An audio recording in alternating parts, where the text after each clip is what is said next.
ಎಲ್ಲ ಇಲಾಖೆಯ ವಿವಿಧ ಇಲಾಖೆಯ ಅಧಿಕಾರಿಗಳೇ, ಇದೊಂದು ವಿನೂತನವಾಗಿ ಜನಗಳಿಗೆ ಹತ್ತಿರವಾಗಿ ಇನ್ನೂ ಕೂಡ ತಾಲೂಕು ಆಡಳಿತ ಹೋಗಬೇಕು ಅಂತಕ್ಕಂಥ ದೃಷ್ಟಿನಲ್ಲಿ ನಾವೇನು ಪ್ರತಿ ಸೋಮವಾರ ಜನಸ್ಪಂದನ ಕಾರ್ಯಕ್ರಮ 69 ವಾರಗಳಿಂದ ಜನಸ್ಪಂದನ ಕಾರ್ಯಕ್ರಮ ಚಿಕ್ಕನಾಯಕನಹಳ್ಳಿಯಲ್ಲಿ ಮಾಡ್ಕೊಂಬಂದಿದ್ದೀವಿ. ಮತ್ತು ಬುಕ್ಕಾಪಟ್ಟಣ ಸೇರೋದ್ರಿಂದ ಸಿರಾದಲ್ಲೂ ಕೂಡ 31 ವಾರ, ಅಲ್ಲಿ 15 ದಿವಸಕ್ಕೊಂದು ಸಲ ಜನಸ್ಪಂದನ ಮಾಡಿದ್ದೇವೆ. ಇದು ಅಲ್ಲಿ ಏನಾರು ಕೂಡ ಅಲ್ಲಿ ಯಾರು ಕೂಡ ಮಧ್ಯವರ್ತಿಗಳ ಹಾವಳಿ ಇಲ್ದಂಗೆ, ಲಂಚದ ಆಮಿಷ ಇಲ್ದಂಗೆ, ಈ ವಾರ ಏನಾದ್ರು ಕೂಡ ನೀವು ಯಾವ್ದಾದ್ರು ಪೆನ್ಷನ್ಗೆ ಅರ್ಜಿ ಕೊಟ್ಟರೆ ಮುಂದಿನ ವಾರ ಆದೇಶ ಕೊಡ್ತಕ್ಕಂಥ ಕೆಲಸನ ಖಂಡಿತ ಮಾಡ್ಕೊಂಡು ಬಂದಿದ್ದೇವೆ. ಅದು ನಮಗೊಂದು ತೃಪ್ತಿ, ಸಮಾಧಾನ ತಂದಿದೆ. ಜನಗಳು ಯಾರೇ ಅಲ್ಲಿ ಯಾರನ್ನೂ ಕೂಡ ಯಾವ ಜಾತಿ ಇಲ್ಲ, ಯಾವ ಪಕ್ಷ ಇಲ್ಲ, ಎಲ್ಲರೂ ಕೂಡ ಸಾರ್ವಜನಿಕರು ಯಾರೇ ಕೂಡ ನೇರವಾಗಿ ಮಧ್ಯವರ್ತಿಗಳ ಹಾವಳಿ ಇಲ್ದಂಗೆ ಬಂದು ಕೆಲಸ ಮಾಡಿಸ್ಕೊಂಡು ಹೋಗೋಕ್ಕೆ ಮುಕ್ತವಾದಂಥ ಒಂದು ಅವಕಾಶವನ್ನು ಇಡೀ ತಾಲೂಕಲ್ಲಿ ಒದಗಿಸ್ಕೊಡುವಂಥ ಕೆಲಸನ ಪ್ರಾಮಾಣಿಕವಾಗಿ ನಾವು ಅಧಿಕಾರಿಗಳೆಲ್ಲ ಸೇರಿ ಮಾಡಿದ್ದೇವೆ. ಅದಕ್ಕಿಂತ ನಾವು ಇನ್ನೂ ಕೂಡ ಹತ್ತಿರ ಹೋಗಬೇಕು ಅಂತಕ್ಕಂಥದ್ದನ್ನ ಆಲೋಚನೆ ಮಾಡಿ ನಾವೆಲ್ಲ ಅಧಿಕಾರಿಗಳು ನಾವೆಲ್ಲ ಕೂತ್ಕೊಂಡು ಚರ್ಚೆ ಮಾಡಿದಾಗ 6 ತಿಂಗಳಿಂದ ಚರ್ಚೆ ಮಾಡಿದ್ವಿ. ಯಾಕೆಂದರೆ ಒಬ್ಬರು ಪಂಚಾಯತಿಗೆ ಹೋಗಿ ಬಿಟ್ಟರೆ ಸರಿ ಹೋಗಲ್ಲ. ಇದು ಪ್ರತಿ ವಾರನೂ ಕೂಡ ಒಂದೊಂದು ಪಂಚಾಯತಿ 8 ಭಾಗಗಳನ್ನಾಗಿ ಮಾಡ್ಕೊಂಡಿದ್ದೇವೆ. ಚಿಕ್ಕನಾಯಕನಹಳ್ಳಿ ಕ್ಷೇತ್ರದಲ್ಲಿ 6 ಜಿಲ್ಲಾ ಪಂಚಾಯತಿ ವ್ಯಾಪ್ತಿ ಇದೆ, 1 ಪುರಸಭೆ, 1 ಪಟ್ಟಣ ಪಂಚಾಯತಿ ಉಳಿಯಾರಿದೆ.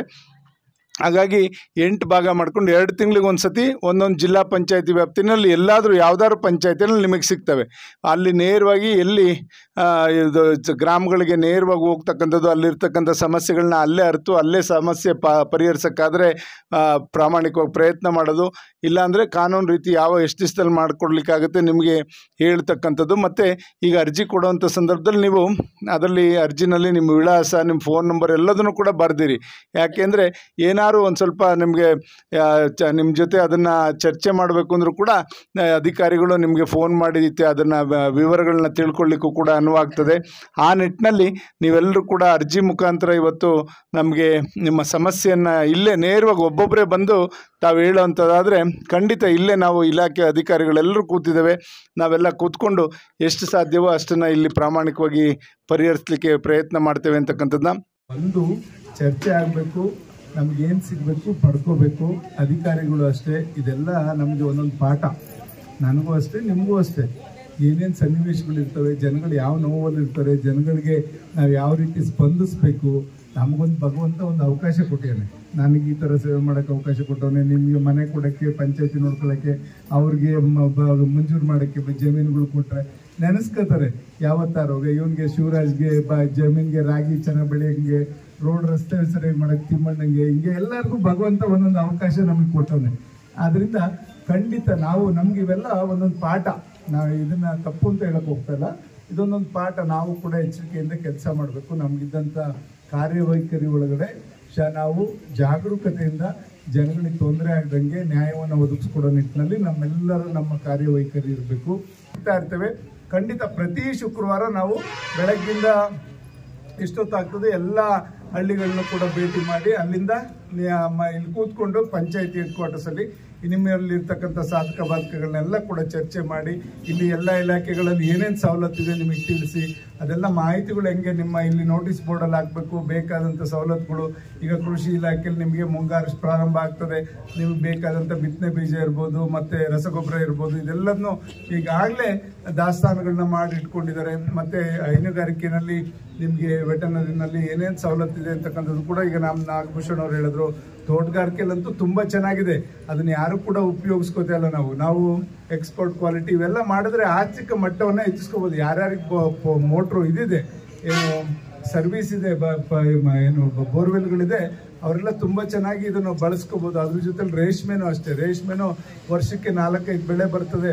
ನಾವು ಅದನ್ನು ಕೂಡ ಯಾರೂ ಕೂಡ ಬೆಳೀತಾ ಇಲ್ಲ. ಇದೆಲ್ಲದನ್ನು ಕೂಡ ಉತ್ತೇಜನ ಮಾಡಿದ್ರೆ ಆರ್ಥಿಕ ಮಟ್ಟ ಹೆಚ್ಚಿಸ್ಕೋಬೇಕು. ಈಗೇನಾಗಿದೆ, ಮಕ್ಕಳೇ ಓದಿಸ್ಲಿಕ್ಕೋಸ್ಕರ ನಾವು ಸಾಕಷ್ಟು ಹೊಟ್ಟೆ ಬಟ್ಟೆ ಕಟ್ಟಿ ಪೋಷಕರು ಇವತ್ತು ಸಾಲ ಸೂಲ ಮಾಡಿ ಮಕ್ಕಳನ್ನು ಒಳ್ಳೆ ವಿದ್ಯಾಭ್ಯಾಸ ಕೊಡಿಸ್ಲಿಕ್ಕೆ ಪ್ರಯತ್ನ ಮಾಡ್ತಾ ಇದ್ದೇವೆ. ಖಂಡಿತ ನಮಗೆ ಶೈಕ್ಷಣಿಕವಾಗಿ ಕೂಡ ನಮ್ಗೆ ಇವಾಗ ನಮ್ಮ ಮಕ್ಕಳಿಗೆ ತೊಂದರೆ ಆಗದ ರೀತಿಯಲ್ಲಿ ನೋಡ್ಕೋಬೇಕು ಅಂತ ನಾವು ಈಗಾಗಲೇ 2 ವರ್ಷದಿಂದ ಸತತವಾಗಿ ಜಿಲ್ಲೆಗೇನೆ SLCನಲ್ಲಿ ಫಸ್ಟ್ ಪ್ಲೇಸು ಚಿಕ್ಕನಾಯಕನಹಳ್ಳಿ ಇದೆ. SLCನಲ್ಲಿ ಹೌದಲ್ವ, ಗೊತ್ತಲ್ವ ಮಕ್ಕಳ ನಿಮಗೆ? SLCನಲ್ಲಿ ಹೋದ ವರ್ಷನೂ ಕೂಡ 8 ಜನ 625ಕ್ಕೆ 600ಕ್ಕಿಂತ ಹೆಚ್ಚು ಮಾರ್ಕ್ಸ್ ತಂದಿದ್ರು. ಈ ಸತಿ 49 ಜನ ಮಕ್ಕಳು 625ಕ್ಕೆ 600ಕ್ಕಿಂತ ಹೆಚ್ಚು ಮಾರ್ಕ್ಸ್ ತೆಗೆದಂಥ ಕೀರ್ತಿ ನಮ್ಮ ಕ್ಷೇತ್ರ ಶಿಕ್ಷಣಾಧಿಕಾರಿಗಳು ಮತ್ತು ನಮ್ಮ ಶಿಕ್ಷಕರಿಗೆ ಸಲ್ಲಬೇಕಾಗ್ತದೆ ಅಂತ ಹೆಮ್ಮೆಯಿಂದ ಹೇಳ್ಕೊತಾ ಖಂಡಿತ ಇದೆಲ್ಲ ಒಂದು ಶೈಕ್ಷಣಿಕವಾಗಿ ನಮ್ಮ ಮಕ್ಕಳನ್ನ ಮೇಲೆ ತರಬೇಕು, ಅವರು ಕಾಲ ಮೇಲೆ ನಿಂತ್ಕೊಳ್ಳೋಕೆ ಮಾಡಬೇಕು ಅಂತಕ್ಕಂಥದ್ದು ನಮ್ಮ ಉದ್ದೇಶ.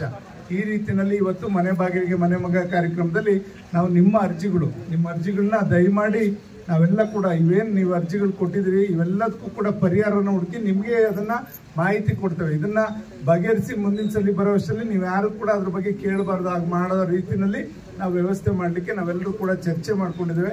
ಖಂಡಿತ ಇವಕ್ಕೆ ನ್ಯಾಯವನ್ನು ಒದಗಿಸ್ಕೊಡೋದು, ಕಾನೂನು ರೀತಿ ಇದ್ದಂಥವಕ್ಕೆಲ್ಲವಕ್ಕೂ ಕೂಡ ಖಂಡಿತ ಅವು ಯಾವುದನ್ನು ಕೂಡ ಬೇಜವಾಬ್ದಾರಿ ಮಾಡದೆ ಇವತ್ತು ನ್ಯಾಯವನ್ನು ಒದಗಿಸ್ಕೊಡೋ ಕೆಲಸವನ್ನು ಮಾಡ್ತೇವೆ ಅಂತಕ್ಕಂಥದ್ದನ್ನ ಈ ಸಂದರ್ಭದಲ್ಲಿ ಹೇಳ್ತಾ, ಇವತ್ತು ಈ ಒಂದು ಸನ್ನಿವೇಶದಲ್ಲಿ ಇದೊಂದು ಏನು ಹೋಬಳಿ ಮಟ್ಟದ ಒಂದು ಭಾಗ ಆಗಿರೋದ್ರಿಂದ ಇಲ್ಲಿಗಾಗಲೇ ಕೃಷಿಯಿಂದ ಒಂದು ಉತ್ತಮವಾದ ಬಿಲ್ಡಿಂಗ್ ಅನ್ನು ಕೂಡ ಹಾಕಿದ್ದೇವೆ. ಎಷ್ಟು ಸರ್ ಅದು 2 ಕೋಟಿ ರೂಪಾಯಿದು ಕೃಷಿ ಭವನಕ್ಕೆ ಇಲ್ಲಿ ಬಿಲ್ಡಿಂಗ್ ಕೂಡ ಈಗ ಹಾಕಿದ್ದೇವೆ. ಅದನ್ನ ಈಗ ಶೀಘ್ರದಲ್ಲೇ ಇಲ್ಲಿಗೆ ಆಗ್ತದೆ. ನಿಮಗೆ ಇನ್ನು ರಸ್ತೆಗಳದೆಲ್ಲ ಹೇಳಿದ್ದೀನಿ, ರಸ್ತೆಗಳದ್ದು ರಾಜಣ್ಣವರು ಸಾಕಷ್ಟು ಇಲ್ಲಿ ಊರೊಳಗೆ ಆಗ್ಬೇಕಾಗಿರೋ ರಸ್ತೆಗಳದೆಲ್ಲ ಕೂಡ ಮಾಹಿತಿ ಕೊಟ್ಟಿದ್ದಾರೆ. ಖಂಡಿತ ಅದೆಲ್ಲನೂ ಕೂಡ ಒದಗಿಸ್ಕೊಡುವಂಥ ಕೆಲಸ ನಾವು ಪ್ರಾಮಾಣಿಕವಾಗಿ ಮಾಡ್ತೇವೆ ಅಂತ ಹೇಳ್ತಾ, ಜೊತೆಯಲ್ಲಿ ಈಗ ಹಲವಾರು ಜನ ಇಲ್ಲಿ ಏನು ಇದರಲ್ಲಿ ಗೋಮಾಳದಲ್ಲಿ ಇರ್ತಕ್ಕಂಥ ಜನ ಇವತ್ತು ಅವ್ರ ಅರ್ಜಿಯನ್ನು ಕೊಟ್ಟಿದ್ದಾರೆ. ಅದು ಯಾವ ರೀತಿ ಕಾನೂನಲ್ಲಿ ಅವರಿಗೆ ಅವಕಾಶ ಮಾಡಿಕೊಡೋಕ್ಕೆ ಸಾಧ್ಯ ಆಗ್ತದೆ, ಈಗಾಗಲೇ ಅದನ್ನು ಕೂಡ ಚರ್ಚೆ ನಾವು ತಹಸೀಲ್ದಾರ್ ನಾವೆಲ್ಲ ಕೂಡ ಮಾಡಿದ್ದೇವೆ. ಇದನ್ನು ಸೋಮವಾರ ಬೆಳಗ್ಗೆ ಅದನ್ನು ಕೂಲಂಕುಷವಾಗಿ ಪರಿಶೀಲಿಸಿ ಅವ್ರಿಗೆ ಯಾವ ರೀತಿ ಅಲ್ಲಿಗೆ ಅವ್ರಿಗೆ ಕಾನೂನು ರೀತಿ ಅವ್ರಿಗೆ ಪತ್ರಗಳನ್ನ ಕೊಡ್ಲಿಕ್ಕೆ ಸಾಧ್ಯ ಇದೆ ಚರ್ಚೆ ಮಾಡಿ ಅದು ತೀರ್ಮಾನವನ್ನು ತಗೋತೀವಿ ಅಂತಕ್ಕಂಥದ್ದು ಕೂಡ ಈ ಸಂದರ್ಭದಲ್ಲಿ ಹೇಳ್ತಾ, ಇವತ್ತು ಬೇರೆ ಇಲ್ಲಿ ಬಂದಿರ್ತಕ್ಕಂಥ ಎಲ್ಲ ಅರ್ಜಿದಾರರನ್ನು ಕೂಡ ಅವ್ರಿಗೆ ಎಲ್ಲ ರೀತಿಯ ಒಂದು ಸಮಸ್ಯೆಗಳನ್ನ ಪರಿಹಾರ ಮಾಡಲಿಕ್ಕೆ ಮುಂದಾಗ್ತೇವೆ ಅಂತಕ್ಕಂಥದ್ದು ಈ ಸಂದರ್ಭದಲ್ಲಿ ಹೇಳ್ತಾ, ಇವತ್ತು ಈ ಒಂದು ಮನೆ ಬಾಗಿಲಿಗೆ ಮನೆ ಮಗ ಕಾರ್ಯಕ್ರಮ ಕೊನೆ ಗ್ರಾಮ ಶೆಟ್ಟಿಕೆರೆ ಪಂಚಾಯತಿನಲ್ಲಿ ನಾವು ಕೂತಿದ್ದೇವೆ. ಖಂಡಿತ ಇದ್ರ ಉಪಯೋಗ ನೀವೆಲ್ಲ ಪಡ್ಕೊಳ್ಳಿ ಅಂತ ಮತ್ತೊಮ್ಮೆ ಹೇಳ್ತಾ, ಇವತ್ತು ಹೇಮಾವತಿ ನೀರ್ದು ಕೂಡ ಶೀಘ್ರವಾಗಿ ಎಲ್ಲ ಥರ ಕೆಲಸನೂ ಕೂಡ ಅದಕ್ಕೆ ಮಾಡ್ತಾ ಇದ್ದೀವಿ. ಸರ್ಕಾರದಿಂದ ಬೇಕಾದಂಥ ಹಣನ ಎಲ್ಲದೂ ಕೂಡ ಒದಗಿಸ್ಕೊಡೋಕೆ ಮುಂದಾಗಿದ್ದೇವೆ. ಕೆಲವು ಜಾಗಗಳು ಬಿಡದೇ ಇರೋದ್ರಿಂದ ಸ್ವಲ್ಪ ವಿಳಂಬ ಆಗಿದೆ, ಅದನ್ನು ಶೀಘ್ರವಾಗಿ ಮಾಡಿಸಿ ಖಂಡಿತ ಇವಾಗ ಇಲ್ಲಿ ನೀರು ಏನು ಒದಗಿಸ್ಕೊಡ್ಬೇಕು ಅದನ್ನು ಖಂಡಿತ ಒದಗಿಸ್ಕೊಡ್ತೇವೆ. ಮತ್ತು ಇನ್ನು ಕೆಲವರು ಯಾರು ಮಾತಾಡ್ತಾ ಇದ್ದಾರೆ, ಈಗ ಬರೋ ನೀರಿಗೆ ಅಲ್ಲಿ ಮಣ್ಣು ಶಿಲ್ಟ್ ಕಟ್ಕೊಂಡಿದೆ ಬರಲ್ಲ ಅಂತಕ್ಕಂಥದ್ದೆಲ್ಲ ಖಂಡಿತ ಇಲ್ಲ. ಮುಂದಿನ ತಿಂಗಳು ನೀರು ಬಿಡ್ತಾರೆ, ಅಷ್ಟರೊಳಗೆ ಎಲ್ಲ ಶಿಲ್ಟನ್ನು ಕ್ಲಿಯರ್ ಮಾಡಿಸಿ ಅದನ್ನು ನೀರು ಬಿಡಿಸುವಂಥ ಕೆಲಸ ಮಾಡ್ತೇವೆ. ನಿಮಗಂತೂ ಸರಾಗವಾಗಿ ನೀರು ಬರ್ತದೆ. ನೀವು ಕೂಡ ಮಂಡ್ಯ ಥರ ಆಗ್ಬೋದು, ನೀವು ಶೆಟ್ಟಿಕೆರೆಯವರು ಚೆನ್ನಾಗಿ ಉಪಯೋಗಿಸ್ಕೊಂಡ್ರೆ ನೀರನ್ನ ಒಳ್ಳೆ ಬೆಳೆನ ಬೆಳ್ಕೊಂಡ್ರೆ ಖಂಡಿತ ನೀವು ಅಂತರ್ಜಲವನ್ನು ಕೂಡ ಹೆಚ್ಚಿದೆ.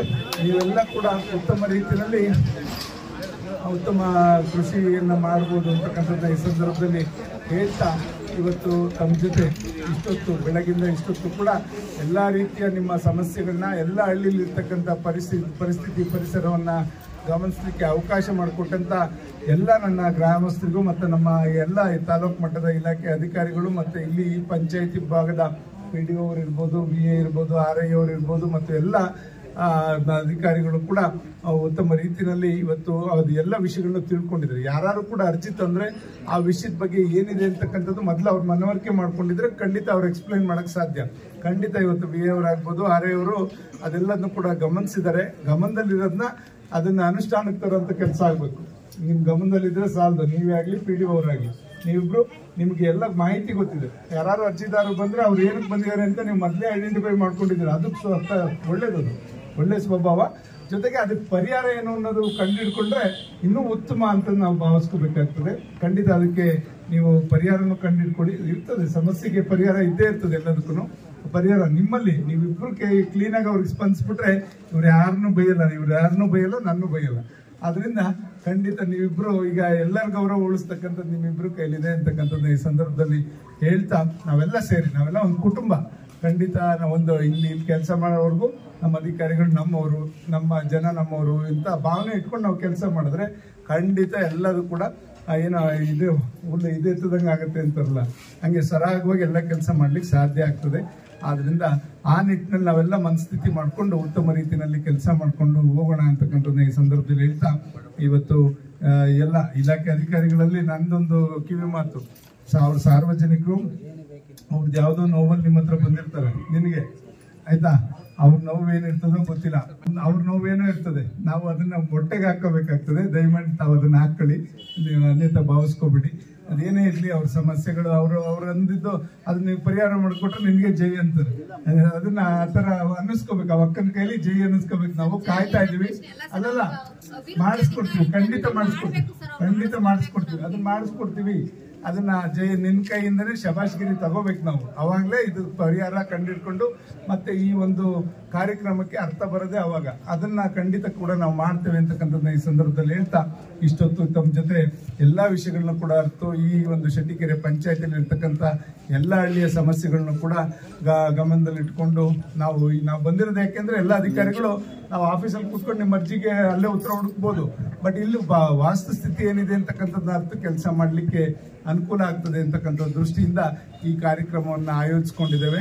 ಖಂಡಿತ ಇದನ್ನ ಉತ್ತಮ ರೀತಿಯಲ್ಲಿ ನಿಮಗೆ ಸ್ಪಂದಿಸಿ ಕೆಲಸ ಮಾಡಲಿಕ್ಕೆ ನಾವು ಮುಂದಾಗ್ತೇವೆ ಅಂತಕ್ಕಂಥದ್ದನ್ನ ಈ ಸಂದರ್ಭದಲ್ಲಿ ಹೇಳ್ತಾ, ಇಲ್ಲಿ ತಮ್ಮ ಜೊತೆ ಕೆಲವು ಮಾತನ್ನ ಹಂಚ್ಕೊಳ್ಳಿಕ್ಕೆ ಅವಕಾಶ ಮಾಡಿಕೊಟ್ಟಂತ ಸರ್ವರಿಗೂ ವಂದಿಸಿ ನನ್ನ ಮಾತು ಮುಗಿಸ್ತೇನೆ. ಜೈ ಹಿಂದ್, ಜೈ ಕರ್ನಾಟಕ.